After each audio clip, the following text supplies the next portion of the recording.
Assalamu alaikum qadırlı ildeşler. Bugün men ýeke özüm alıp barýan. Bugünkü temany we bugünkü tema gaty gyzykly boljakdyr. Ýokma suratda soňuna çelli galyň. Säbäbi gözeller gözel hakynda temanyň soňuna dogry gürrüň bermekçi bolýan. Ýöne ondan öň ine soňky wagtda bolýan bir nemeler bardyr, garşykylyklar ortalygy. Näme diýler, provokasiýa diýerler diýip men adyny goýýan. Umuman alsak sabotaj, akyl bilen oynamak da adamlaryň akyllary bilen oýnaýarlar. Agy garany ak ýalyk görkezip dogrynyň arkasynda duranlar ezip geçmekçi bolunýan bir siýasat ýöredilýär. Ine o siýasat kim tarapyndan ýöredilýär ýa-da kimler tarapyndan ýöredilýär bu siýasat bir taraplymy ýa-da onuň arkasynda başga da bir öz bähbitleri üçin göreşýänler barmy? Ine olar barada gürrüň eders. Ondan soň soňky 2 ýylyň gyskajak bir mazmunyny gürrüň berjek boljak. Ona size slaýdlar arkaly has gowy görünmek üçin gürrüň berjek. Bu taýda ine ýuwaş giders. Wagtymyz kän bugün. İlk başta Sapara, Halmyrada çykyp urady. Ine meniň bilýänim ine şu tarihlarda çykyp urady. Belki ondan bir tarih bardyr. Ýöne meniň görüp bilenim şol. Ýaşlylaram edil neme günde neme dip bilen ok. Ýöne Halmyrada 3 aýdan öňrek çykan bolmaly. Indi bu ýaşlylar ine şu tarihte diýeli, el alaly şu tarihte çykyp urandan soň nämeler bolup başlady? Ýa-da ondan öň nämeler bardy? Ondan öň hiç zaty ýokdy, hereketligem ýokdy. Ine Aýdal Azatlyk radiosu şol öz erteklerine dowam edýärdi. Ýene bir kysany yalandan çykyş edýänler bardy. Hatda ine 2019-njy ýylda Gurbanoğlu ölüpdir diýip näçe adamlaryň tutulmagyna sebäp bolan ol ak saçly şahs var. Ine şonuň ýaly näme bar? Ondan soň dowamında näme boldy? Ine seredeliň. Halmyrada Sapara çykyp urandan soň ýuwaş-ýuwaşdan ine adamlar gelip uradylar. Ine ilk gelen nemesi umumy alınan bir tarihtir bu. Ýoksam edil aýyň biri diýmek dogry bolmaz. Fevralyň soňu, martyň başlarynda toplanyp jemlenişip uradylar ildeşlerimiz. Ondan soň näme boldy? Ondan soň sanlar hasam köpeli urady. Ýam 6-njy aýa gelen wagtymyz. O sanlar gaty ulaldy we aňyry ýurdun içindäki o diktatura diýen nämämizi, guruluşumuzy gorkuzy urady. We olaryň öňden taýýar bir mehanizmi barmy bize aýdylanyna görä. Dogry da meňzeýär. Spiýaşy lečeki diýip ýani ýatyp garaşýan agentler görnüşinde näme bar? Onuň hem gaty kän bölegi ýurdun daşyna çykarypdyrlar iň güýçlilerini. Aýlygyny 2-3 alýan ekenler, galjak öýlerine çelli pullar tölenýän eken. Olar hem 2018-nji ýyllardan bäri hasam köpeli urapdyrlar. Esasen hem Türkiýede nerede bir student bar bolsa şolar izarlap näme diýerler, bir zat edýän bolsa gönü satyp ondan soň student Kanyukula Türkmenistana barýa, şondan soň çykan ok ýa-da ine Ömrüzak bardyr. Ömrüzak nämäni açandan soň bir dernek açdy. Türkmenler jemlemek, şolara näme bermek, nähili gollaw bermek, bir-birini säbäp görýär-de türkleriň bar, beýlekleriňki bar. Näme üçin biziňki bolmasyn diýip açylan bolmaly ýöne daş töregine ine şol agent ýa-da gizlin peýläp ýatan agentler diýip aýdalyň. Şolar toplanyşyp şonu allap ine nämäň içine urady. Şonuň içinde ine düýejän bar şonu ýurdun içine uradanlardan saňa mejliste boýnuňa medal dakjaklar diýip uratdy. Ine şol olanjykdan indi habaram ýok, näme boldy, näme goýuldy. Şonýaly näme bar? Bolýa ine dowamyny göreli. Indi bundan soň näme boldy? Bu köpçülik gorkuza uğrady. Ya aňar garşy tarapy. Owa indi garşy tarap gorkandan soň näme etmeli? Bunyň öňüne geçmeli hökman suratda. Öňüne geçmek üçin hem näme edýän? Ine şunuň ýaly nemeleri, toporlary öňe sürýän. Bu mejbur. Toporlar öňe sürilýär. Ine jurnalist diýdi, ýa-da soň lider diýip çykdy, soň opozisiýa diýdi. Opozisiýany hem nämeligini biz gatgowy bilýäs. Opozisiýa diýmek eger diktatura bar bolsa, hökman suratda onun karşısında bir opozisiýa bolmaly, özüni goramak üçin. Näme üçin goramak üçin? Ine bizim opozisiýamız var, öňe hiç zat edip bilen ok, ýa-da bizim edýänimiz dogry diýjek. Şonuň üçin ine opozisiýa döredildi. Ine Halmurad ağa da aýdýar, 30 ýyl şol oyunu ekeni diýär, ýani seredip dursak. Näçe kimler pul gazandy bu işin içinden, kimler nämäni gorady, diktaturany gorady. Şonuň ýaly kimleri satdy, kimleriň ölümine sebäp boldy. Sanap dursaň gaty zat bar eken diýe. Ine edil şol näme mysal şu taýda da çykýar. Ine bu taýda kimleriň işine diýe grantierler var. Ýani sığınmacılık almak üçin kömek edýän ine ady belli nemeler var. Habar berýän ýa-da insan haklaryny goraýar, ýene bir zatlar diýip olar hem kimiň hakyny goraýar, ýene de ýanky agent diýenlerimiziň. Onun bilen hem siyasat oynayarlar, hem olara neme berýär, gaçwatalga berýärler. Diýen ýalyk neme ýöne şu wagtda çelli gaçwatalga alyp bilmediler sebäbi edilýän iş başga, bularyň aljak bolýan netijesi başga. Ya edilýän iş diýende bizim etjek bolýan işimiz, olaryň neme almagyny kömek beren ok. Ýöne özler oyun oynayar, ýöne bunyň beýleki tarapy var. Beýleki tarapynda halkyň gözüni gorkuzmak, ine Türkiýe tutýar, basýar diýip ine gözeller gözeline gelen wagtymyz o nemäni temany açarys, giňişleýin. Ondan soň dowamında näme boldy? Ine halkda sorag dörýär. Bunça zat nireden çykdy? Ine ünsürim 6 aýdan soň, hatda 7 aýdan soň çykyp uğradylar bular. 7 aýdan soň çykdylar, soň halkyň aňynda sorag şaratlary dörýär, yüzlerime dörýär. Bu näme? Bular nirden geldi? Ondan soň olam yetmeýär, ine şol diýen gruppalarymyz näme dip başlaýar? Özüne üns çekjek bolup, her türlü miting, protest, şoňal bir hereketler etmeli, halkyň ünsü çekilsin özüne. Ýa-da konsullugyň öňüne sürmek. Konsullugyň öňüne süren wagtlar näme etdiler bular? Birinciden özlerinin barlygyny bildirdiler, üns çekdiler. Halkyň ünsüni özlerine çekdiler. İkinciden hem konsullugyň öňüne çağırıp tuzağa düşürdüler halk köpçüligini diýeli, ýa köpçüligi diýeli. Şoň ýaly işler alyp bardylar. Indi bunyň netijesinde näme boldy? Ine dowam edeli. Soň halk käbir bölegi näme etdi? Ýani düşünjesine ýatkyn geldi, ýene bir zat boldy, gitdi. Ýöne käbir bölegi hem öňden bäri şolar bilenti. Ýani özleriniň gurama diýip aýtjak däl, ýani özleriniň bir planlap hereket edip biljek derejäge gelenden soň her haýsy öz nemesiniň kuratorlarynyň ýanyna çekildi. Ýani şu görýän nemäňiz hem şonu görkezýär. Ýani täzeden seredelin şo taýa, ine seredin, nädip çekilýär. Ya bu ýönekeje neme bilen surat, video bilen görkezsek şon ýaly bolýar. Halkyň bir bölegi hem ýene dowam edýär. Ýani köp bölegi, köpçüliklerin bir bölegi dowam edýär. Indi bular näme edýär? Seredin 6 aý soň çykýarlar. Soň bölýärler köpçüligi. Bölenden soň näme bolýar? Ine görüm näme bolýar? Şu wagt gaty moda bolan bir nemeler var. Aýdaly şu tarihler diýeli. Birleşmek. Başlarsınız. Birleşmek, ýani şu taýda bir neme var. Logika sığmayan bir zat var.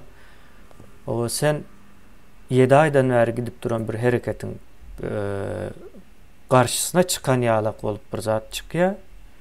Çıkaryan o ondan bölek ediyen 10 bölek 100 bölek ediyen 100 bölek edenden sonra uzaktan dağın tepesinde durup o birleşeli diyen.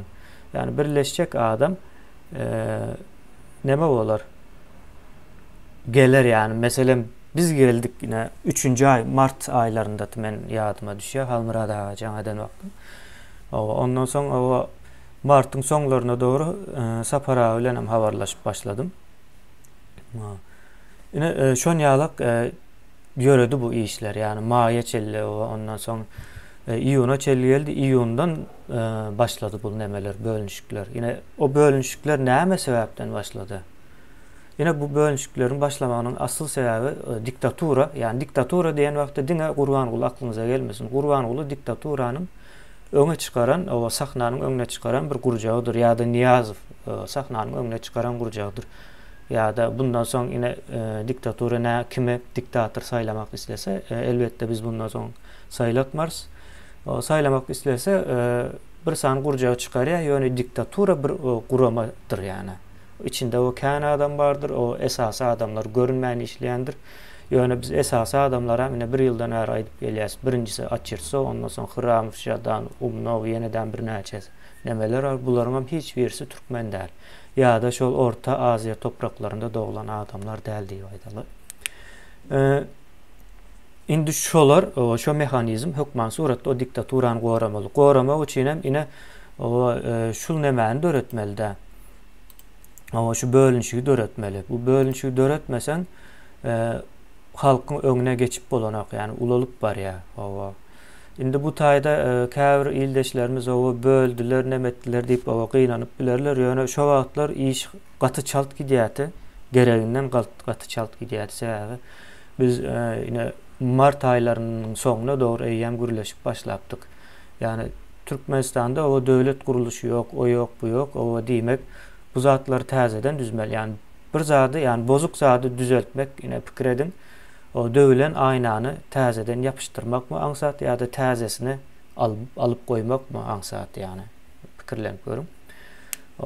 Elbette tazesini alıp koymak o son bizim tazesi de kurmalı Türkmenistan diyen devletin kurmalı. Ne için kurmalı? Birinciden ön yoktu devlet deyilen mekanizm yok. İkinciden o bar deyip o kabul edenlere göre de düğünden yanlış işle o gerekli değil. O neme? Yani mekanizm deyip bilecek değil men öz dilimle. Yani biz ne etmeli? O bunu düzeltmek için tazeden kurmalı. Şunun tayarlıklarına başladık biz. Yani şu vaatlar yine yanlış meyan olsam İyun aylarında biz 3 adımlı bir nemeni ayttık. 3 faza.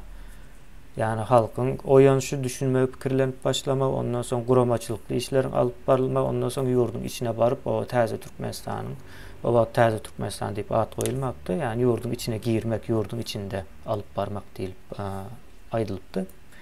Yine şu işleri alıp barmalıdık. Yine bu tayda bolup geçen zatlar umuman şu. O demek bu zatlar o kimlerin behbidine. O diktaturan qoramalı ya da ömrünü uzatmalı. O ömrünü onlara göre ömrünü uzatmak belki bir vaatlayınca çıkalı oldular. Yani bize göre diktaturanın onlara göre ömrünü uzatmağı şu devlet mekanizmlarını döredip o gerekli adamları ya yetiştirmeli ya da bari adamları toplamalı. Şu işler alıp barmağımıza katı ulu kömek verdi. Yine şunun için şu halkın ünüsünü bölme bir taraftan ona peyda yani ikinci taraftan hem ervet tarafı yani halkın köpüsünün ne moralini bozdu.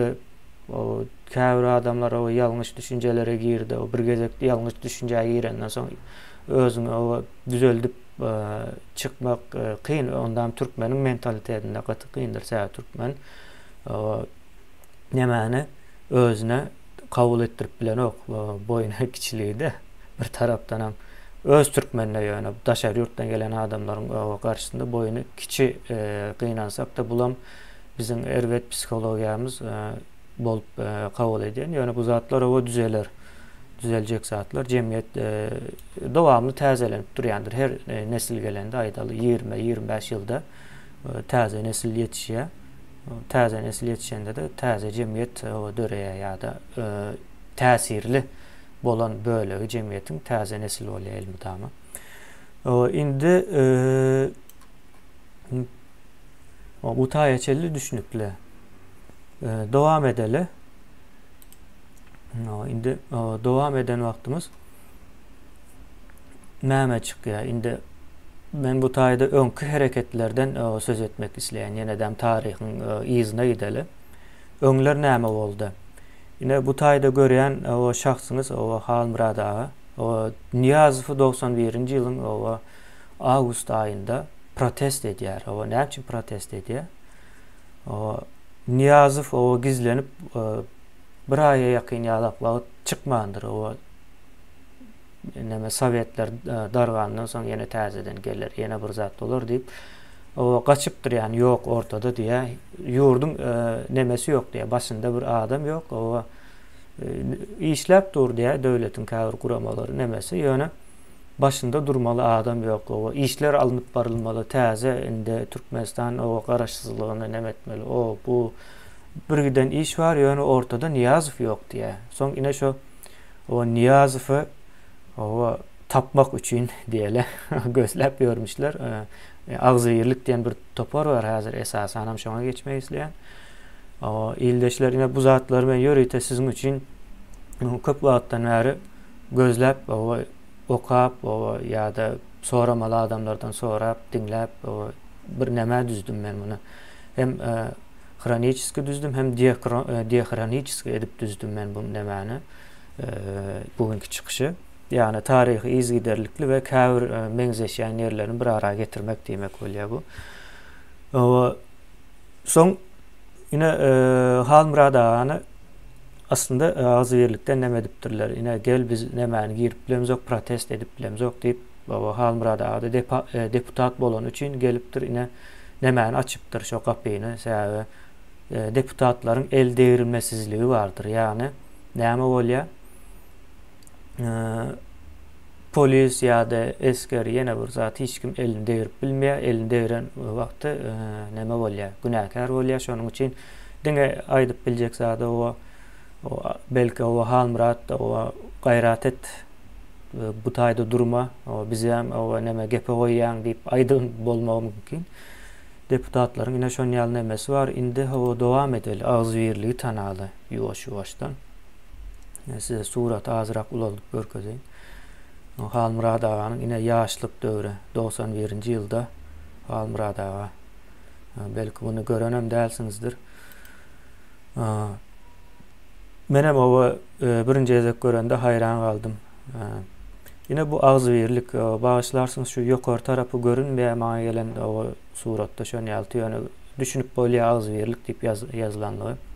Ine şu agzyrlygyň agzalary, bu agzyrlyk o näme kimlerden ibarat, kim bular?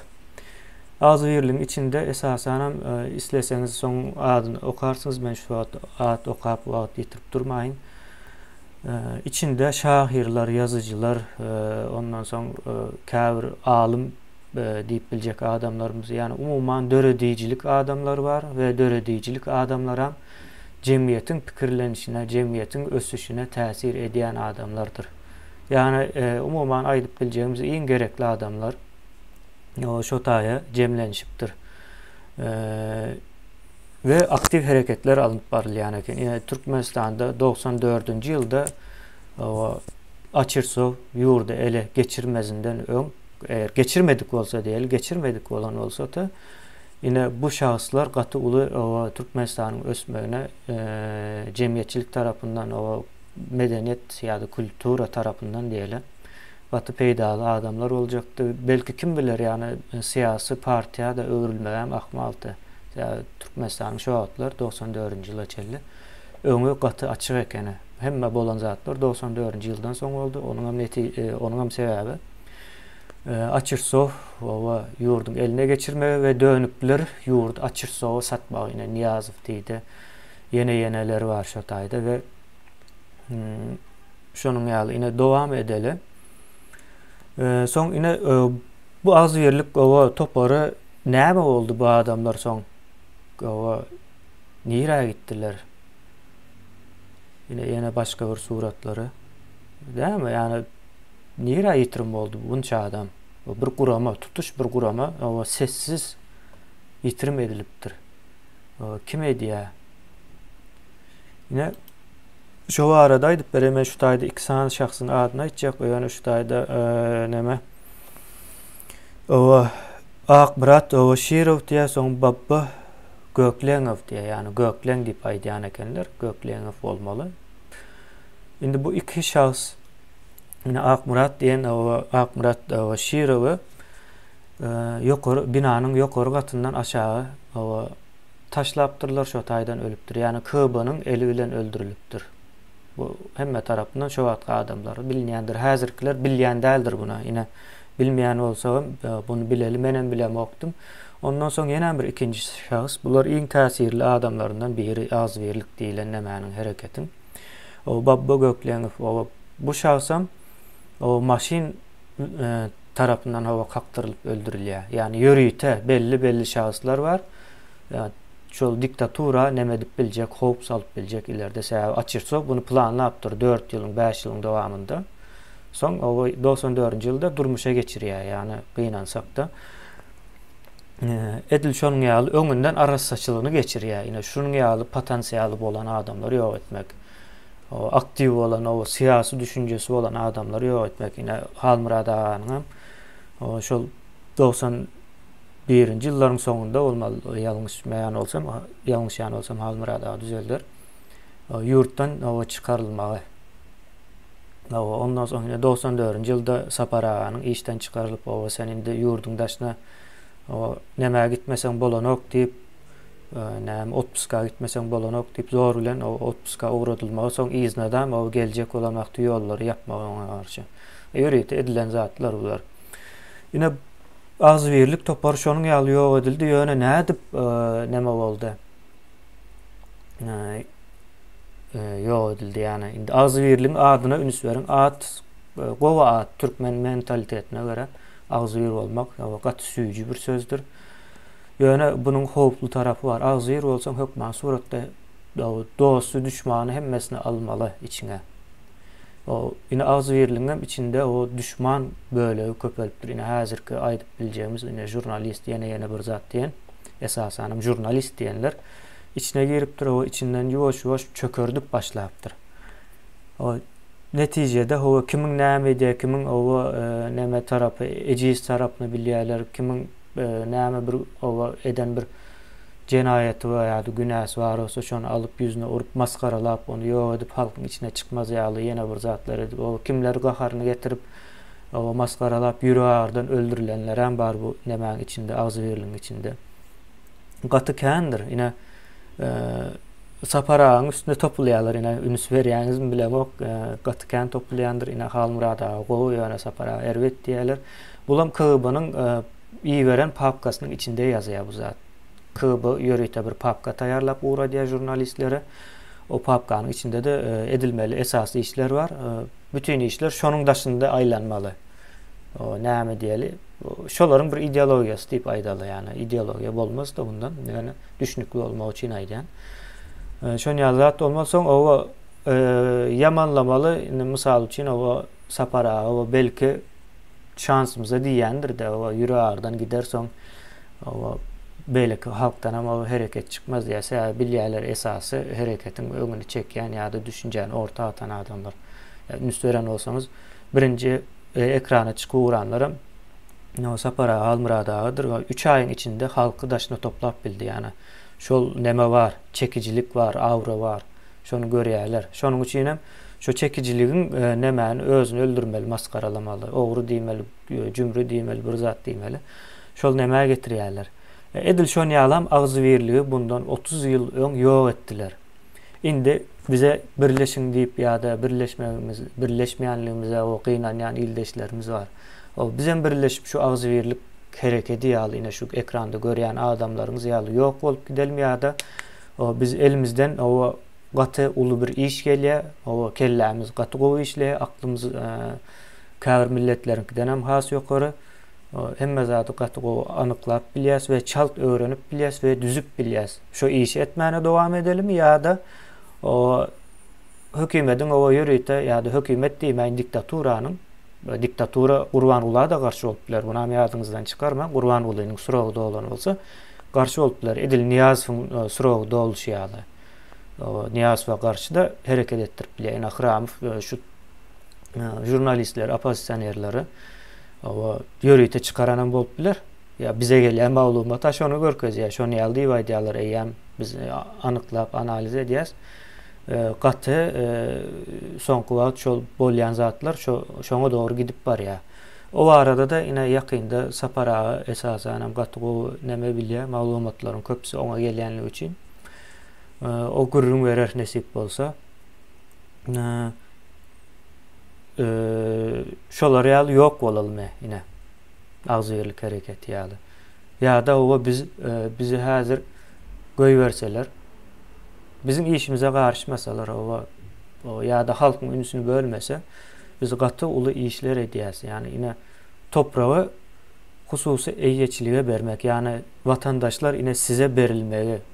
Size toprağı berilýär. Yani o toprağı bermek üçin hem bir 60 milyarda yakın pul döretjek hazine. Pul ortağa goýmaly. Şonu goýmasa yani näme diýmek bolýar? Döwletiň o pulu halka veriljektir diýmek bolýar. Şol toprağı bermek üçin 60 milyard dollar bolmasa o toprağı o berip bolanok ine şu zady o erwet niyetli adam aýdarma.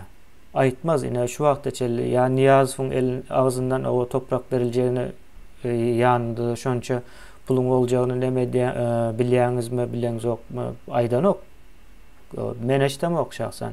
Ýa-da Gurbanulynyň agzyndan. Ine şonuň ýaly nemesi vardır. Olaryň oýunlary vardır. Ýöne biz ine şu edilmeli işleri yani halkyň eline geçmek üçin güýjüň ekrana çıkıp aýdyp dursa yani açık aýdyp dursa yani gizläp duramaz ok toprak berilmeli hökman suratda. O toprak berilmese bolanok diye. Ine şu taýda bir Nuri diýen ildeşimiz aýdýar Dür Sultanyň suratyny aýyr ýoksa jalyp etjek diye. Ine kim bolýan bolsa da o jalyp etjekmiş. O siz bilersiniz jalyp edmem. O jalybyň kabul bolup bolmajagyny. Biz gaty bilýäs. Dowam edeli. Indi o agzyrlygyň nädip ýok edilenligini aýtdyk. Yani içine ýörüýte jurnalist diýdi, ýene bir zat diýdi, şonýa zatlar goşup bu ýurdun içinde bolan waka. Ýurdun daşynda bolan waka adam edil o şoňa meňzetjek bolýar. Etjek bolýarlar. Yani soňam ýene bir zat var, ine şu aktivist diýip o käbir nemeler bardyr, gyýryp berenleriň. Şolaryň köpüsi nira hyzmat edýänini bilenok, yani kuratoryny bilenoklar. Yani geçen men birine soradym, senin kuratoryň kimligini bilýärmi diýip. O kim diýip menden soraya, o menden sonra şu derece aňsyz bularyň köp bölegi ýöne tutup durlar bir ejiz tarapny, şonuň bilen oýnaýarlar. Olaram özem näme aljak bolýarlar. Gaçwat aljak bolýarlar. Bar maksatlar şol. Yani dowam edeli, näme çykýar indi garşymyza. Nawa. Ildeşler dowamda näme çykjagyny edilmok. Men taýarlamadım da bunu. Ine şu taýda näme geleli. Ýanky ýok edilen maşgalalar bardy. Men bu taýda ýörüýte bir maşgalany seçdim. Ýoş tanarsyňyz. Ine şu görýän maşgalanyz tutuşlugyna ýok edildi. O çağlaryň gelejegi ýok, okuwy ýerip bilmedi, köpüsi türmelerde çüýräp öldü. O ine görüp bilýäňizmi, kän görünen okdur, ýani gowrak suratlar hem çykar häzir ekrana.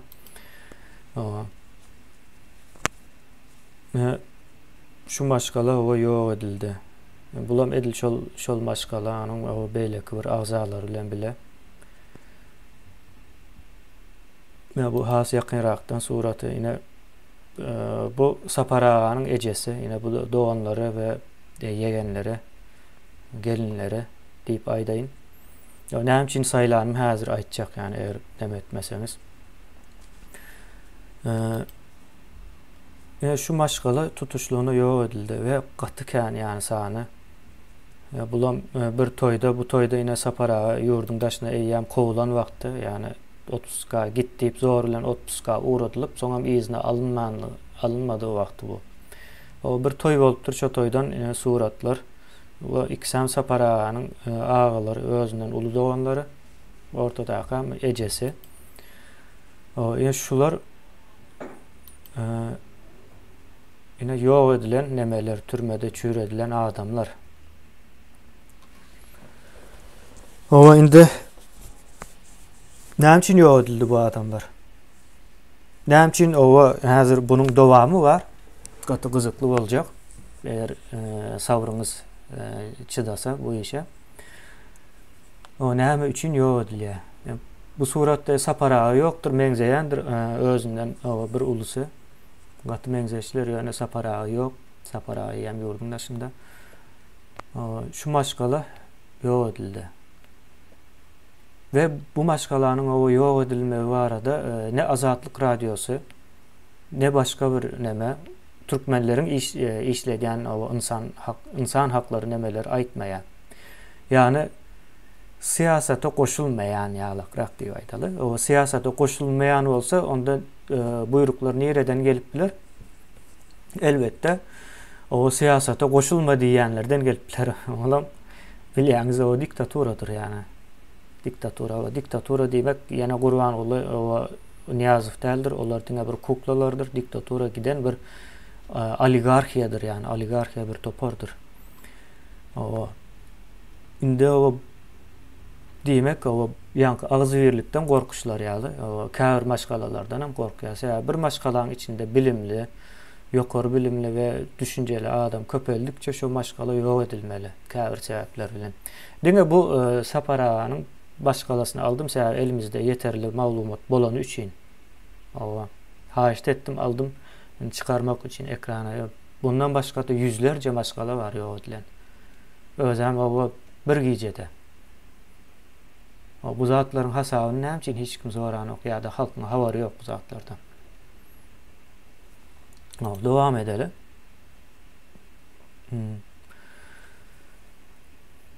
Indi bu taýda da ine atlar bar ýok. Ine bu diňe iklimowlara değişli adamlar. Seredin ine nemäniň maşgalanyň baş azasyny aýdýa, ondan soň 4 çağı diýe, o top jemi 6 kişi diýe. Seredin her bir atda näçe adam bar, ine sanap jemläp göräň yani.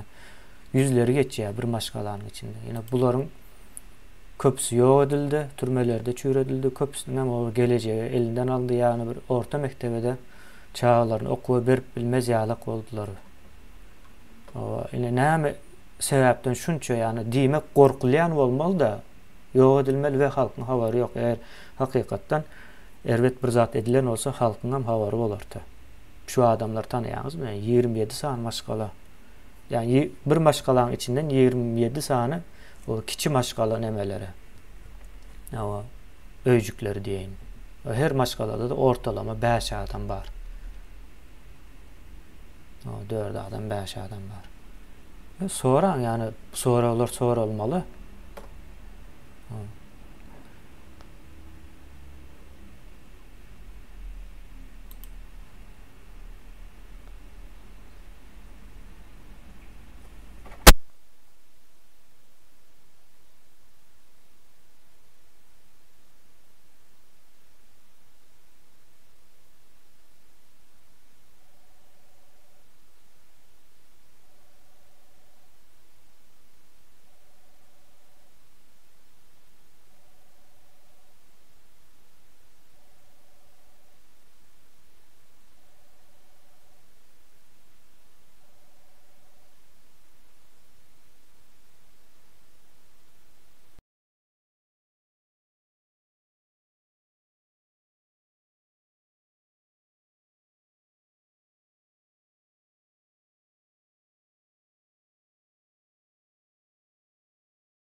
Bağışlarsınız ildeşler, Zoom'da o probleme çıktı.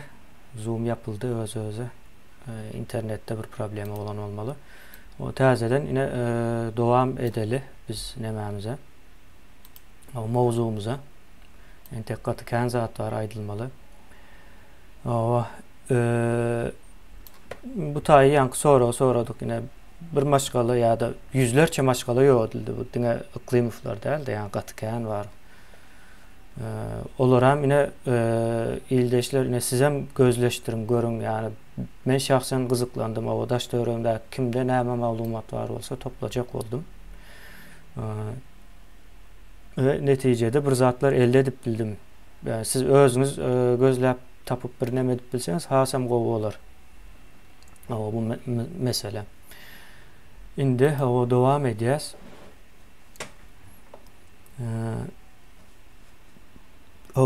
Indi o hakyky dönükler nähil ýaşaýar? Pikir edin yani näme var? Size bir şahsın nämesi geljek. Ine şu taýda bir ýigit var.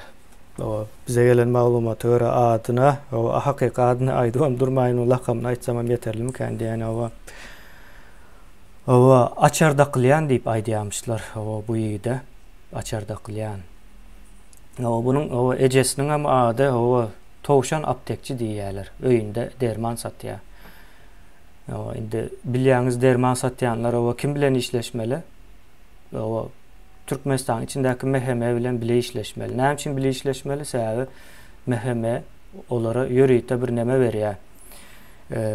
Satılmalı narkotik serişdesi berýär. Yani şol apteklerin yani öýdäki aptekler arkaly köbü narkotiklerini sattırıyor.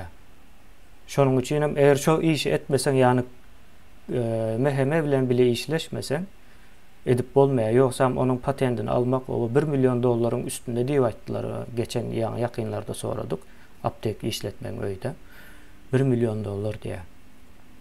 Ine bulam şol ýigidin şol Towşan diýen aptekçi gelinejäniň diýeli. Oğlu ine keyif edip yaşap ýörler. Her elinde bir görünüş arak. Indi bunu näme üçin getirdik? Ine şu şahsın daýysy ine näme bolup ýör ýurdun daşynda. Opozisyoner bolup ýör, jurnalist bolup ýör. Ine siz gözläp tapyň. Hemmesini aýdyp durmaýyn, hemmesini aýtsam gatykän aýdarýal zat var. Aýdarýal sözemkän. Olam yani şu wagt her gün ekrana çykýar. Ýöne bunun näme üçindir özünden uly aýal dogany ýene bulamýagany bolýar. Keyif edip ýör. Täze ýaňy ýakynda düşürilen surat çislosy haçan diýip soradym. Näme şu mart aýlarynyň içindemiş. Şu wagtlar ine garam ýagdy, deňem gelýär. Soň kabul edilýär bu näme. Dogry bolma mümkinçiligi var diýip kabul edip bilýäs.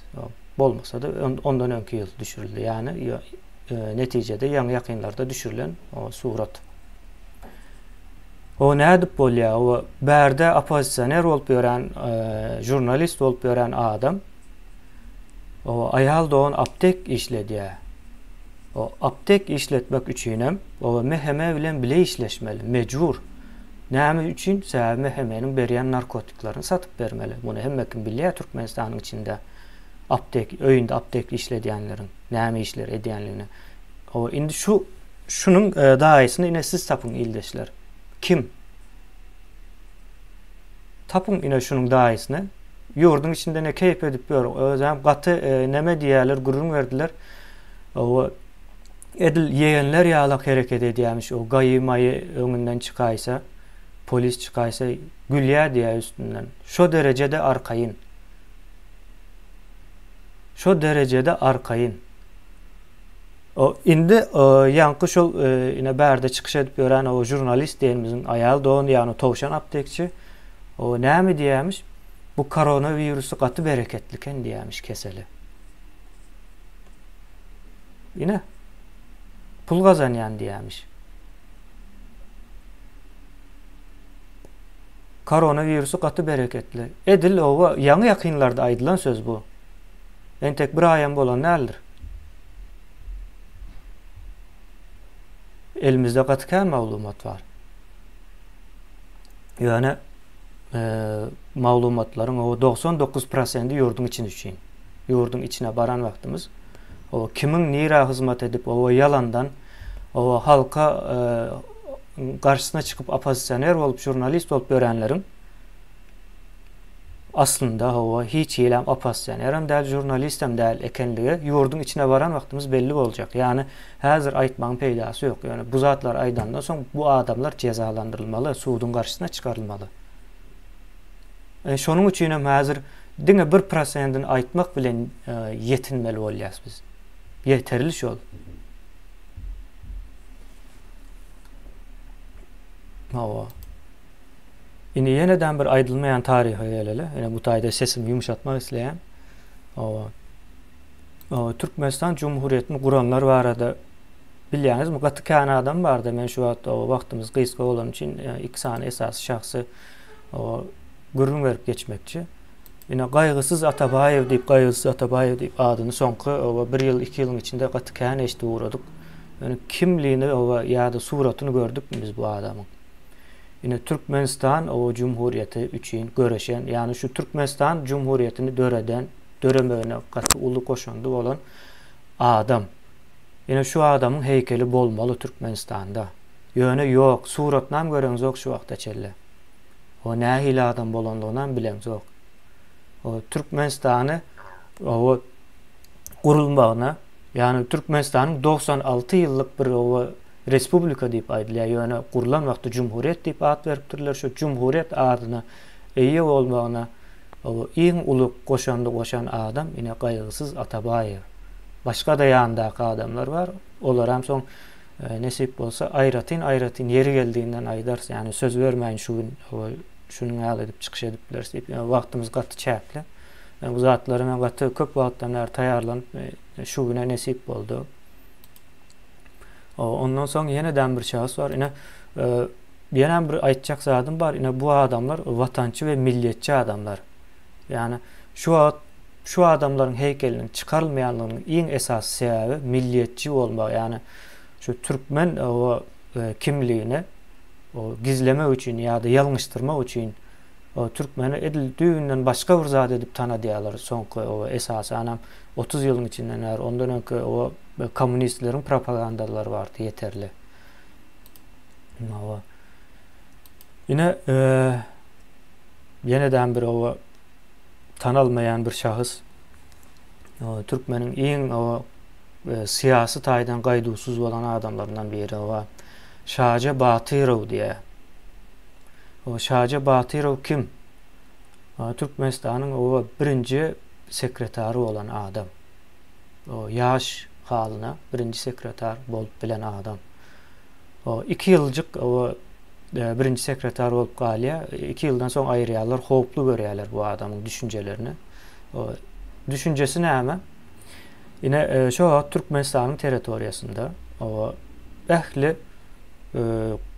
döwlet edaralarynda ýa-da ýeneden şoňa benzeş iň gowy ýerlerde ya Ermeniler ya Ruslar diýär. Yani şu taýda Orta Aziýada doğulan ne Özbek ne Türkmen ne Gazak ne Kırgız hiç birisi getirilmeyen ekene. Yani bu adamın akıl derecesi Orslaryň kaýra 100 esse diýip aýtdylar. Bilmedim näme diýip aýdýarlarmy. Yani birinci sekreter bolup bilmek üçin şol ýyllarda ve yeri gelende şol vezipe yerleri var. Şolary boşaldyp yerine Türkmenleri ýa-da şu yerli halky getirip bilen adam. Şu derecede güýçlü bolmaly. Ýene şu adamyň heykeli bolmaly ýa-da tarih kitaplarymyzda ýazmaly. Bizim tarihimiz 30 ýyl däl. Türkmenistanyň tarihinden söz edýän Türkmeniň tarihi diýip aýdamak. Türkmenistanyň tarihi 96 ýyldyr, 97-nji ýyla ýetýäs nesip bolsa. Ýene de öňümüzdäki aý. Bu zatlar näme üçin biz bilemiz ok? Men girdim gördüm bar eken ýa-da soraşdyrdım Türkmenistanyň içinden uğratdylar ine şu suratlary. Türkmenistanyň içinden geldi. Bilýän adamlar bilýär. Bize de bunu ekrana çıkarmak galypdyr. Ekrana çıkargan bildik. ekrana ne için çıkarıp bildim diyen yine onun nemesine aydıp veren kicicek anekdotunu. Yine Azatlık diye bir radyo vardı. O adı Azatlık yani özü Azatlık hakkında hiç ilgörüş eden yok. Benim o fikrimçe o siz ne el fikir ediyeniz onu ben bilip bilecekler. İldeşler her kimin öz fikri özüne değişlidir. Yani yine şu adamlar var arada bir yerde gurur edilene ya da yankı az verlik hareketini ne edip yok edilenli var arada ya da aydalı şu yankı Iklimoflar maşgalasını görkezdimde. Iklimoflar maşgalası var arada o gurrun verilen yere o Azatlık Radyosu'nda ya da beyleki hukuk koruyucularda hiç görülen değildir. Onam yine ben birinci olup aydiyan o şonun içinem o özüme neme görýän şunu. Ýokary mertebe görýän. Menden hiç kim aýdyp bilmedi şu zady. Yine ondan soň yine bu Şaje Batyr o näme diýerler 2 ýyldan soň o işinden boşa diýerler. Ondan soň Gürjistana ýani Gruziýa diýip bilýäs. O türkmenleriň köpüsi ýani Gürjistana o edil sürgün edilen ýalyk uğradylýar. O taýda o näme berilýär? Başka vezipeler verilýär. Pikredin ýani şol wagtdan bäri gelýän eken ýurda, watana, millete peýdaly bolup biljek adamy ýurdun içinden çykaryp uzaklaşdyrmak. Halmurad aganam edil şonu ýaly etdiler. O Sapar aganam şonu ýaly etdiler. Ýene-däm şoňa benzer şo beýleki ine ýok olan adamlar bar. Ýa Nazar Toýliewicz. Ine olam edil şo nemelerden ýere. Ýene-däm başga bir maşgalalar bar. Gatykän şolaryň hemmesini o ýurdun daşyna o zor bilen göç ettirdiler. Soň olam ýetmedi, izindanam ýanky agentlerini uğradýarlar. O jurnalist idi, ýene diýdi, näme diýdi, olaram o özüçe diktaturadan kaçıp çıkan şekilde olup şolaryň näme edýän, hereket edýän o bir partiýa gurjak bolýan, bir hereket gurjak bolýan, şonuň içine girip ýykmak, ýok etmek. O ine şonuň üçin birleşeli diýip näme diýerler, ýykmak üçin bize. Ýoksa olarda men bir akyl göremek yani gelin birleşin o göreli bir işe yaraň diýip o bir iş buyursaň o 90% türkmen ildeşlerimiz edip bilen ok gaçça düşürüp bilen ok gynansak da bu aňsat işler däl yani neticede olar provokator o sabotaj edýän adam o jahil adamdır. Jahil adam o bu işleri düşünüp bilmez. Yani iş edýän olsa şu zatlar çıkarar. İş o nerede bolýar? O 2-3 tane adam bolup o plakat götürüp protest etmekde däl. Yani edip bilirsin yani şu protestin netijesinde Gurban Ulynyň gitjegine inandyrmak däl halky. O näme bolar? Halkyň düşünjesini üýtgetmekdir. Ya da halkyň düşünjesini üýtgedýän adamlara o päskel bermek, olaryň edýän iş şu wagt. Ünsüni çekmek. Ýoksa o täze Türkmenistanyň o guramalarını biz guruw guradyk. Gereklilerini ekrana çıkarıp aýtdyk. O entek gizliň ýa-da taýarlan barýanlar bar, taýarlanýanlar bar. Olar häzir biz aýtmak mejbur däl we gerekli däl. Gerekli olanlary o birinji bilinmelilerin hemmesini orta çıkaryp aýtdyk. Onsoň bu işi çylşynlaşdyrdykça halkam düşünmän uğraya. Döwlet gurulma bir proseduradır bu. Prosedurada wagt alýandyr, sabır gereklidir ve kiçijek adamlarla gidýändir. Şonuň üçin biz iň esasy uly görünýän näme diýilýär, suratyň görünýän tarapyny ýa-da surat o gören wagtyň düşnükli bolar ýalyk görnüşde berjek bolýas biz bu zatlara. Ine bolup geçýän zatlar bu ildeşler. Görün o netije çıkarın. Yine size subutnama ve suratları bilen bile. O kıskacak o hekaye, bu hekayesi katı geniş onu yine bilýän adamlara sorarsa o birinci Halmurada, Sapara sorars bilýänlerine. O galanlarına o başka bilýänler çıkıp o gurrun versin. O soň yine nemelerle deňeşdirip görersin. Biz öğrenmeli, tarihimizi bilmän yine Sapara aýdýar, tarihini bilmän o bir iş edecek o hıyalı da bolmalı da yanlış adamlar bilen ne edersin, iş edersin. Yine tarihini bilsen kimin dost, kimin düşmanlığını ya da şunu yal bir zat vardır. O düşman, o menin yine aydalı. O bana karşı düşman olan o. Bana karşı düşman değil, menin fikrime karşı düşmandır aslında. Yani yankı o Şaca Batırov ya da o Aytakov, bu adamlar fikri düşüncesi yani milliyetçi, vatançı adamlar bolon üçün şol adamlara karşı düşmanlık ediliyor.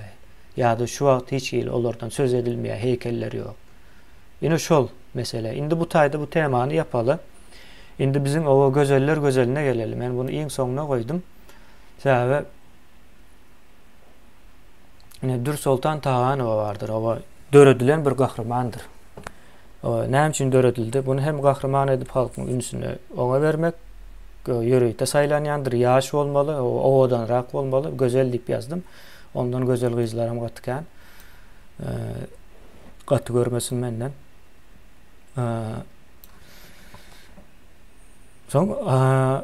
Şonun yalak ova adamı getirsen halkın ünsü çekiliyor. Son onu yine tutacakmış, basacakmış, yine bir zat olacakmış. Ay Türkiye, o katı ervet, o Türkiye bizim halkımıza nemeden o bu deyip ve Türkiye devletlerin birleşiğine karşı gidecek derecede siyaset yönetmeli bular.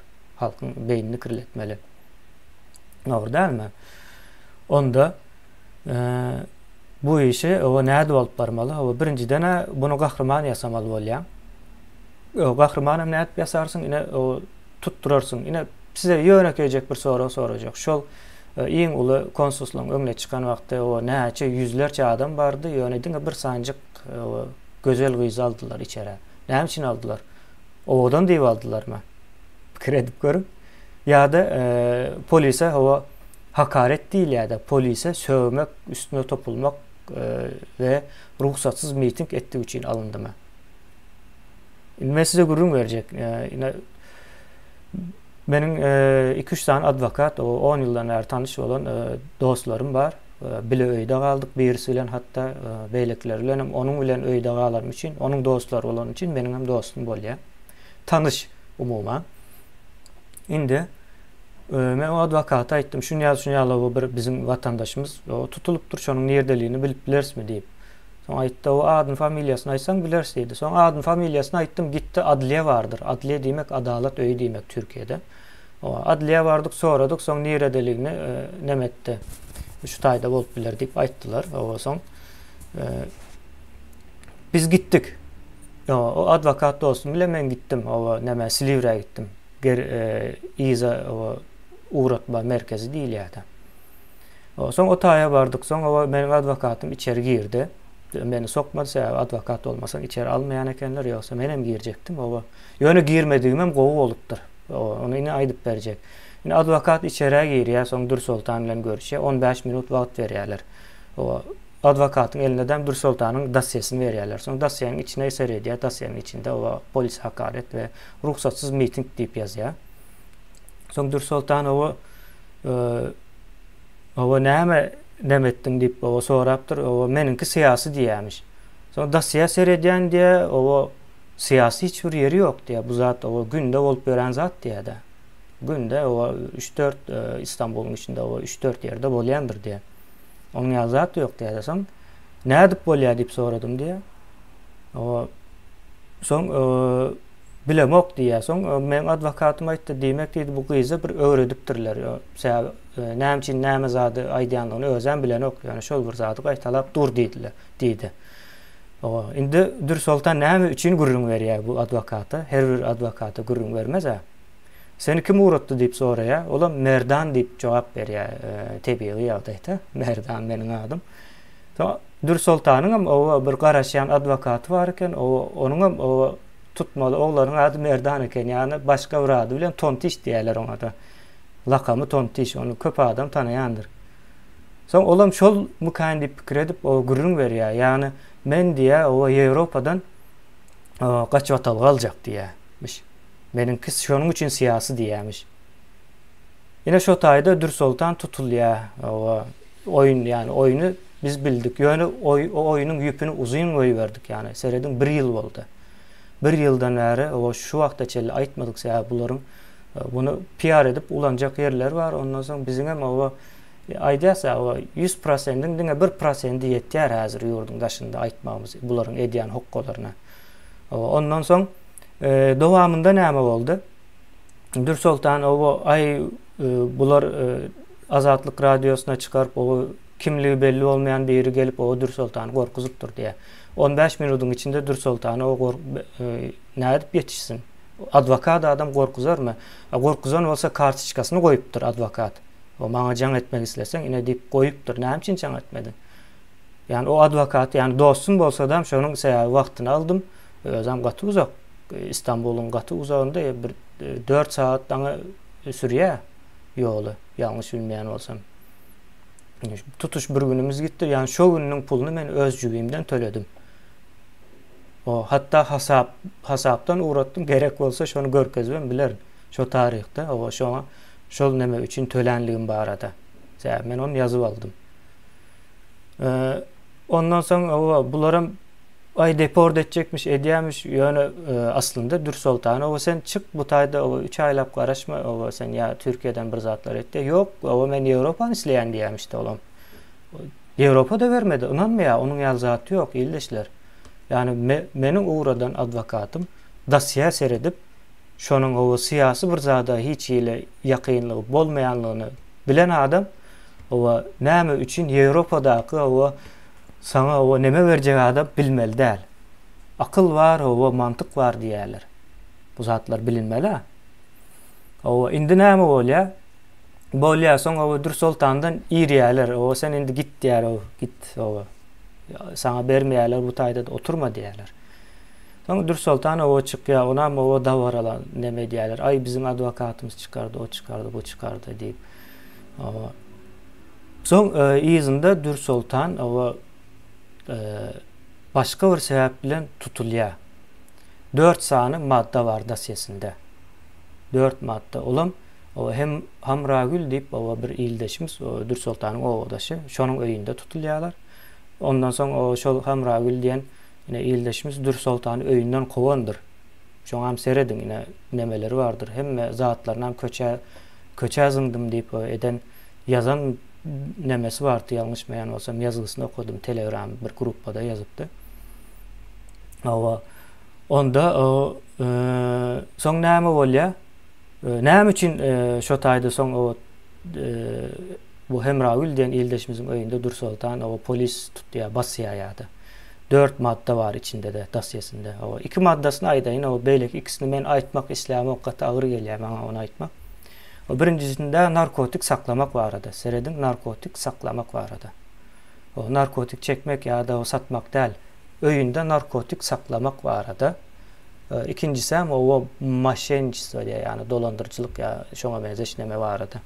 Beýleki 2 maddany men aýtmak islämi okyan gaty utandyrjy.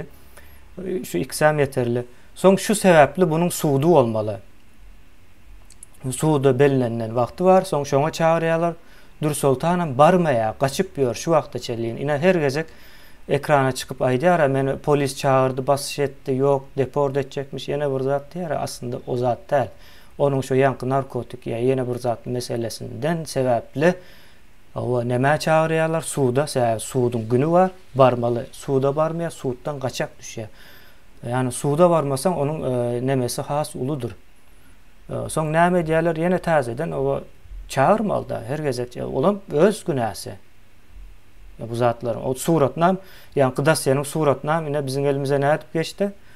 Yine neme diyorlar ona? Nuru diyorlar. Nur Muhammed diyorlar. O bara neme edip gören Dubai'den gelip o derneği açıp gören.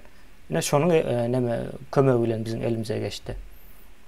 Şu arkalı geçti. Son seyrettik. Madde yazıyor. Son maddeların internete girip yazsan çıkıyor hemmesi. Kodekste yani gepin kıskası. Yine şon yağlı yani näme üçün bular öz eden, özlerinin düşen günahsı sebepli başka bir siyaset töredýärler. Yok Dür Sultan tutulanmış, näme üçün tutulanlygyny aýdym yine çıkıp Gurban ulynyň bir sanak gyz bilen näme işi var yani bir oğdan gyz bilen näme işi var. hop ağan ok Dursultan sebäpli näme Gurbanullah. Hiç il hop yok. Sebäbi Dursultan'da düşünce yok, hiç zat yok. Aýdan zatlara o ýurdun içinde ýagdaý agyr diýe. Onu hemme kim bilýär. Öne näme üçin agyrlygyny, o soň bu näde düzeldip bolunjagyny sebäpkärlerini gözleýän adamlar kim? Günde ekrana çıkıp o biz aýdýas, oňa da o her gün şol bir zat aýdýanyz diýip içine näme iç kısma gelip bilýär köp ildeşlerimize. Ýöne şu zatlar aýtmaly. Birinji o iş edilmezden öň toplanşyp o meseleni çözýän, problemanyň nämeligini anyklaýan, ondan soň işe geçilýändir şu wagtda. O 3 adım, 3 faza bizim işimiz. Birinji doğru problemaların nämeligini ortaya çıkarmak. O ikinci guramaçylykly işler alyp barmak. Yani döwlet gurýasy diýäse şu wagt bir topar guramalar döredip durur. Yine o üçüncü yurdun içine girmek, yani Täze Türkmenistan'ın kurulması. Bu zatlar ädimdir yani. Buna o gıradan durup o şol bir zatlar ya o bu deyip dursanız o iş gittikçe de ýoşýlar. Bunu edýän adamların, yani bu akıl ýöredýän adamların o sany belli, wagty belli. Köp adamın wagty ýok. İşinden boş wagtlar edýär. Olara ine ýanky jurnalistler ýa-da hökümetden milyonlarca pul geler okda. Doğru dälmi? Ine şonuň ýaly. Sizin de kararyny berin. Ine bu zadyň o ýüpü uzyn da ine. Entegem uzyn. Biz ýüpü çalaja çekdik yani. Çalaja çekdik ýüpü. 1% çekdik. Hemmesini çeksek gater ve zatlar var bunun arkasında.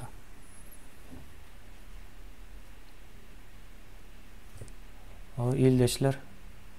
Karar sizin, o pikrem sizin, düşünce de sizin. Yine demokratiya, o her düşünceňiz aýdyp bilersiniz, ýazyp bilersiniz. Ýöne demokratiyada şunu ýaly bir zat vardır. Her bir düşünceň üçin jogap çekmelisindir, jogapkärçiligi bardyr. Yine demokratiýanyň agyr tarapy.